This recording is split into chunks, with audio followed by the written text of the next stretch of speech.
Alhamdulillah, wa kafa, wa salatu wa salam ala rasulillah wa ala alihi wa sahbihi ajma'in. Amma ba'd. Today we're looking at chapter 119, 20, and 21. Ready, man? It's going to be short, inshallah. It's about clothing. Bismillah ar-Rahman ar-Rahim. Right? We're doing clothing. We've done one lecture on clothing, and it's the second lecture on clothing. The first chapter here is about the length of your shirt, and we talked about that, right? We talked about last time, past your knees, for boys and girls. That's the qamis, the Arabic language for qamis, that's the qamis. So wherever you can, opportunities with the Jum'ah, Eid, any like times, wear those. Try to spend a lot of your life with the qamis. Okay, and kum is your hand, like your sleeves. Kum, okay, kum. Kum is up to here, okay? And then wal izar. Izar means pants. And your tarfil imama, your turban. You know when you wear a turban? You know what a turban is? You wear kufi, you wear a turban. Then it has that tail. About where does the tail go? So somebody specific. The Prophet ﷺ either had the tail in the back, either he had it on the right side. As far as the kum, is it kum? Prophet ﷺ always had long sleeves. So he preferred that. So we should make sure that we wear. Try to do long sleeves. Sometimes Jum'ah, try to do most of your life long sleeve, unless you're wearing like a shirt, like even wearing 90s. Do you know it's a sunnah? Some people wear 90s, right? 90s. People wear pajamas, right? Most of them. It's a sunnah. So somebody might be just doing that because they're just doing it because some people like changing out of their clothes and going to 90s. But if you just make a niyyah that the Prophet ﷺ, there's a riwayah on that he used to dress different. His clothing of the night used to be different. So when you at home, when you're wearing a nightie, you just make niyyah.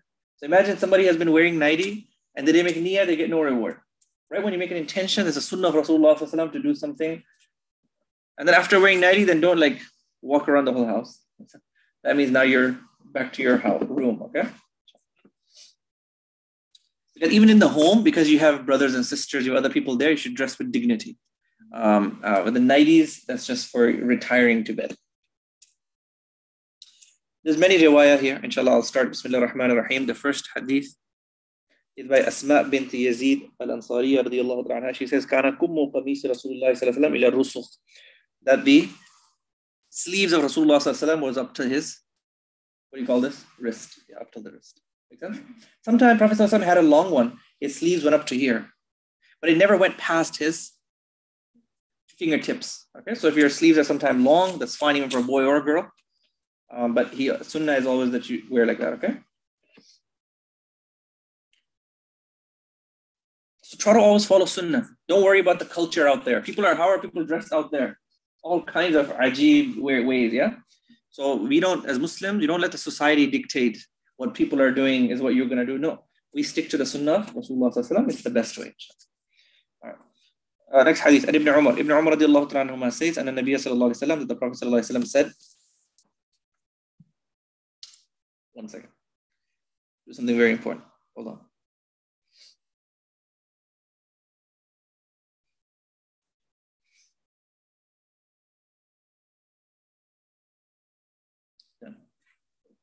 Ibn Umar radiallahu anhu says, the Prophet sallallahu alaihi wasallam said, Man jarra thawbahu khayala'a lam yanjurillahu ilayhi yawm al-qiyamah. That whoever drags his clothing, like your clothing, your upper garment shouldn't be past your ankles. This is for boys. For girls, the ruling is coming. There's another hadith for girls, separate hadith for girls. Okay, for boys, their upper garment doesn't go past their knees. Not knees. Doesn't go past their ankles. And the girls, I'll tell you the girl hadith right now. Girls it should go past your ankle. So girls cover the feet part, your feet. Everybody knows where the ankle is, right? Okay. So girls, they couldn't even cover their feet because girl clothing is haya, right? So haya dictates that you're covering your feet. But the boys, the upper garment. So your thobe shouldn't go past your. So Yasin, you can get just cut it. Take a scissors and cut it. All right. So your pant and your upper garment should not go past your. Yeah. What about your socks? What if a boy is wearing a sock? Is that okay? Yeah, because the sock is going down up. A boy's sock will be covering his ankles, right? That's fine. It's not against the sunnah. The Islamic ruling is the upper garment shouldn't go past your ankles. Socks is going this way. So this way is fine, down, up. Up, down, no. And girls, even the upper garment, it should go past there. And the thing is, the society, it's so amazing. Normally it goes against the Sharia. Many times in society, things go against the Sharia. You find it's actually a style that girls like that their ankles are showing and boys like that their ankles are covered. But what does the Sharia say? The other way around. Do you get it? You don't get it. You get it. فقال أبو بكر رضي الله تعالى عنه أبو بكر رضي الله تعالى عنه says يا رسول الله أو رسول الله صلى الله عليه وسلم إن إزاري يسترخي إلا أن أتعاهده. Abu Bakr رضي الله تعالى عنه said Rasulullah صلى الله عليه وسلم that my pants go below my ankle. Prophet ﷺ told the men not to let their pants go below the ankle. Abu Bakr said, well, mine does, but I don't mean to do it. Because Abu Bakr was very skinny. He was a very skinny person. No matter what pants he wore, it was always like going down a bit. So the Prophet ﷺ told him, إِنَّكَ لَسْتَ مِمَّنْ يَفْعَلُهُ خَيَلًا. Like you're not a person, meaning that we know you, Abu Bakr, you're not an arrogant man. So the ruling is, but generally the ruling is that you shouldn't do it. It's a major sin. Because no one should think, I'm not arrogant, so I can do it. No, it's not like that. And how do we know we're not arrogant? Anybody could be arrogant, right? So the ruling is it's a sin for boys to lower below the ankle. The next hadith.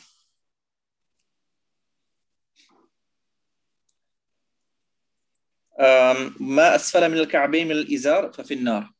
That whoever takes their upper garments for males, right, and goes below the ankle, then it's in the hellfire. The hadith seems to say that your clothing are in the hellfire.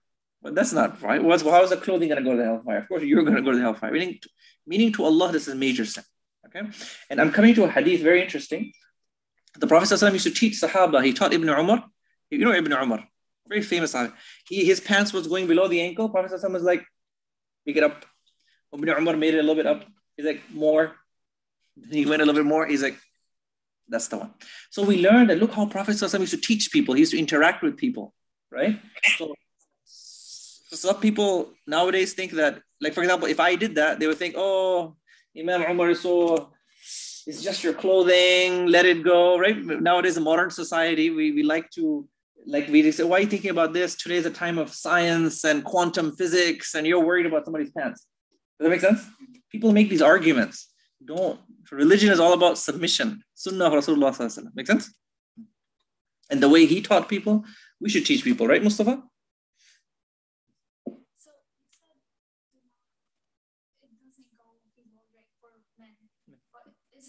Sin or is it a sunnah? Sin. Because the hadith is so the way you know something is a sin, the language of the hadith. It says, لا ينظر الله يوم القيامة إلى من جر إزاره بطرة. Right? The hadith says Allah Subhanahu won't look to him on Yawm al-Qiyamah. And it says that you put your pants below the ankle, then it's going to Jahannam, meaning you're going to Jahannam. So that's a sign usually in hadith. When is it like a threat written next to it? That's not a sunnah. It's a what? It's like a wajib. So for men, it's a wajib. Sometimes men, what they could do, certain I think jeans, you have to get them long. Actually, let's leave jeans. Normal, some pants, we have to get them long or else they're too tight. So for girls, not a problem because they have to cover their ankles anyway. What boys can do is they can fold it up from the bottom. You can fold those types of pants up all the time, not just especially for salah. I think for salah, Imam Nawawi rahmatullahi alayhi, he says that your prayer may not even count if your pants are below the ankle for boys.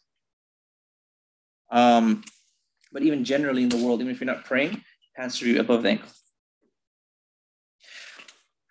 The Arabs, the Jahil Arabs, when who Islam was revealed to, they would let their pants, even the men, they would let it roll, like drag behind them. That was a sign of their pride. So if you're like a millionaire, you had your pant would go 3 feet dragging behind you, and if you're a billionaire, then 5 feet. It was a status symbol. Mustafa, make sense? Look this way, Mustafa. Like it's a status symbol. And it happens today. I think even some celebrities today are doing the same thing. In some of their fashion shows, they do the same thing. They like wearing a long dress and they love dragging it. So the hadith says that whoever does that, it's major sin. You're being arrogant, so arrogant that you want to drag it. And you're so rich, right? Because you have so much clothing that you want. Women are allowed a little bit. That if their abaya is touching the ground, a little bit, it's a room. If a woman is doing it out of modesty, unless she's doing it out of, she's so rich, she can just keep buying new abayas. Not like that. But if you're doing it just out of humbleness, it can cover.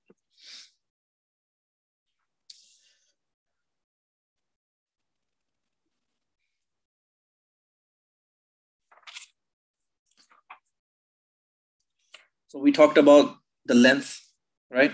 We talked about last week about qamis, what the definition of qamis is. We talked about color. We talked about sleeves. I gave you the riwayah of Ibn Umar, Prophet ﷺ teaching him. So meaning the Prophet ﷺ is making a big deal out of people's clothing. He's like, do this, do that. And then Ibn Umar corrected it. Ibn Umar, he did it. And his whole life, he taught other people that the Prophet ﷺ told me to keep my pants this way. I have another nice riwayah here. It says that, now, and also at the end, we have a riwayah for the females. But I've already given you the riwayah of females. What was the riwayah of females? That basically a female asked the Prophet ﷺ that, oh, what about us? Because the Prophet ﷺ was teaching the men. She asked, what about us? And the Prophet ﷺ told her that, oh no, your ankles, the girls, you keep one hand below. So your pant or your abaya, your upper garment, it goes one hand below. You don't have to drag it, but you just keep it low. And it's funny, in some cultures, whatever the hadith says, they do the opposite. Actually, in our culture, the country that I come from, it became fashion in Pakistan. The ladies all started dressing like men. Like they would keep their pants up. It was like fashion. And all the boys, and Pakistan is supposed to be a Muslim country, right? Yeah, but it just became the norm. It became like culture. If you're not cool. Any girl who doesn't have it, she's not cool. That's why you have to be careful of society. We don't have to be cool just the way society wants us. We have to be cool. Where follows this, inshallah, is the best thing. Okay, 2 more riwayah and then we're finished, inshallah. The next topic is,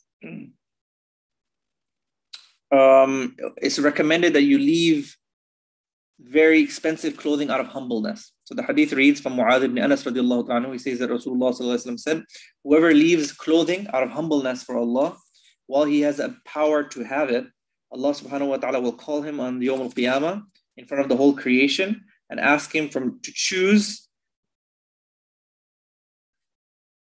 any of the clothing that he likes.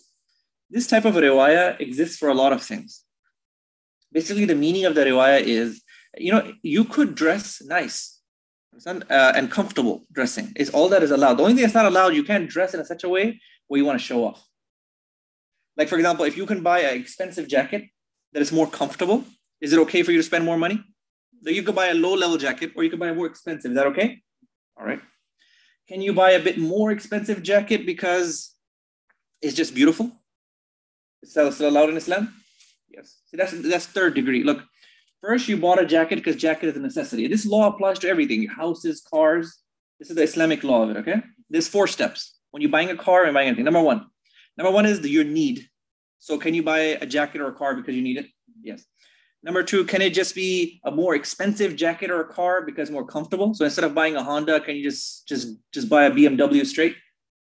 Because you have the money, right? That's fine. And then number 3 is where it's just beauty. So for example, instead of just buying any BMW, you took your white BMW and you got it colored black. Maybe you like the color black. Is that okay in Islam? As long as you don't steal the money. As long as halal wealth, Islam doesn't have a problem with wealth. And number 4, can you put some painting on it just to show your friends how good your car is? See, now the 4th level where it becomes arrogance. 4th level is when you do things for people. That's what Islam prohibits. So I was going to buy a jacket for my comfort. Then I bought a nice color that looks nice on me. All that was okay. But when I bought it just so that I'll come here and then Mustafa will show off to like someone, and then now it's show off.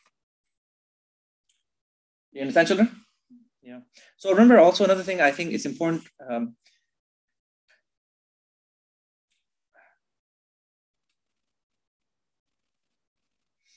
Maybe I'll tell you that in the next hadith. I have something to tell you, but I'll tell you in the next hadith. This is the last hadith for today. The next chapter is about, but no, wait, I missed something on the hadith prior. So what does it mean over here when it's saying that you have the power to buy some expensive clothing, you left it, and Allah subhanahu wa ta'ala will give you great clothing? It means that sometime in life, try to let go of dunya. So although, remember that nice BMW that I said that you could have as long as you're not a thief? You can sometimes let go of it. Like tell yourself that I have the money to buy this expensive car, but I'll just go ahead and get myself a nice Toyota Camry. I'll save the rest of the money, I'll give sadaqah, inshallah. When you do stuff like that, live humble, although you have the ability to live it up, then Allah subhanahu wa ta'ala really appreciates that and He'll reward you on Yawm al-Qiyamah. Everybody's got it? All right. But if somebody wants to go buy his BMW, he has the money, it's completely halal. All right. Last hadith, okay? Last hadith. عن عمرو بن شعيب عن أبيه عن جده رضي الله تعالى عنه. He says, قال رسول الله صلى الله عليه وسلم. The Prophet صلى الله عليه وسلم said, this chapter is about توسط في اللباس. Moderation in dress. إن الله يحب أن يرى أثر نعمته على عبده. Allah subhanahu wa ta'ala likes that the traces of His blessings be upon a person. What that means, let's just say Allah subhanahu wa ta'ala has given you wealth. For you to walk around with ripped clothing, for you to come to school or come to class and you have rips on your clothing, and Allah has given you wealth, that's not good. Not good. It's a khilaf, meaning it's against the sunnah. I mean, unless it just ripped or something. The reason is because Allah has given you wealth. So you're keeping all your wealth in your bank and all your jackets are ripped. No, that's different. No, I'm talking about somebody he can afford it. Yeah. No, somebody can afford it, that's fine. Somebody can afford it, that's fine. Huh? Oh, yeah. The ripped clothes that's fashion, that's not good either. The ripped clothes that's fashion, I'm not talking about that. I wasn't talking about that. No. Okay. What I'm talking about is somebody different. I'm talking about somebody who has money in their bank account, but he doesn't like buying clothes. Like he's not buying his clothes. His car has holes in it. He has a lot of money in his bank account. He asks him, please buy a new car. He's like, I'm okay. There's an ayah after that.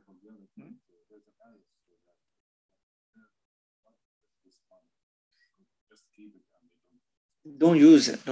So that's the purpose. That's it. Okay. So the ni'mah, it should reflect upon you. Now you don't have to overdo things. For example, what if you overdo it? For example, you don't have too much money, but then you're buying a very, very expensive jacket. Now all your friends are like, whoa, $1,000 jacket. Wow, you must be a very rich person. But really, you're like a normal person. You borrowed that from your friend. So, you're lying with your clothing. You're trying to look rich, but you're not. Allah subhanahu wa ta'ala doesn't like that either. And the other is that somebody who has so much money in his bank account, but is wearing clothes that doesn't reflect his bank account. If Allah has given you wealth, your car should be nice. Your clothing should be nice. Your health should be, you should be eating organic food. Not always buying the cheap grocery. Always buy organic. That's nice fruits, nice everything, healthy. Because Allah has given you the wealth. For you to keep saying, I know I'll keep all that in my pocket. And I'm going to go ahead and my vitamin C's are getting low. My vitamin D's are getting low. And I'm not going to spend on my... Yeah, being cheap. So being cheap is not allowed in Islam. Allah subhanahu wa ta'ala, if He's given you wealth, you have to use it. And one more example I'll share with you. The other thing is, what if you have credentials? Like you may be an engineer, you may be a doctor. These are your credentials. So Islam allows that you tell that to people. I mean, don't tell the world, I don't know anything. Because you're being humble by saying you don't know anything. But you have to let them know. Like what if you're Hafizul Quran? Then it's okay that you let people know, I am Hafizul Quran. Because or else people won't know. They can't benefit from you. Sometimes people become so humble, they don't even want to tell you what they're able to do. It shouldn't be like that. If you have credentials, let them, because these are ni'mah of Allah. Allah subhanahu wa ta'ala likes it that you show people. Alhamdulillah, I'm Hafiz al-Quran, Alhamdulillah, But that it's a very fine line. Fine line, don't show off either. It's a very fine line, but you can also tell what blessings you have. Wa akhiru da'wana alhamdulillah bil alameen. Subhanallah bihamdihi subhanal azim. We thank Allah subhanahu wa ta'ala for giving us the tawfiq to read these ahadith. We'll make dua and we'll close.